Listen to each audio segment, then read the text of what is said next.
কলকাতার খাবার মানেই শুধু টেস্ট নয়, এর সাথে রয়েছে প্রাণ ভরা গল্প।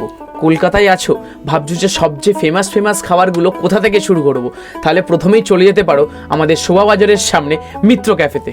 মিত্র ক্যাফেতে গিয়েই প্রথমেই অর্ডার দিয়ে দেবে ফিশ কবিরাজি। আহা, ডিমের লেয়ার দিয়ে দারুণ খেতে। এরপরে তোমরা বুঝতে পারছো না কোথায় যেতে হবে, এরপরেই চলে যাও কলকাতার মধ্যে ফেমাস অনাদি স্পেশাল মোগলাই। আহা, কি খেতে হয় সত্যি অনবদ্য, হাঁসের ডিম দিয়ে তুখর। কলকাতায় থাকলে কাঠি রোলটাকে কিন্তু ভুলে যাওয়া চলবে না। পরোটা, তার মধ্যে থাকবে চিকেন আর অনেক ধরনের স্যালাড। আহা সত্যি। আর কোথায় খেতে হবে সেটা শুনে রাখো, একটাই নাম, নিজাম। কাঠি রোল খেতে গেলে অনলি নিজাম।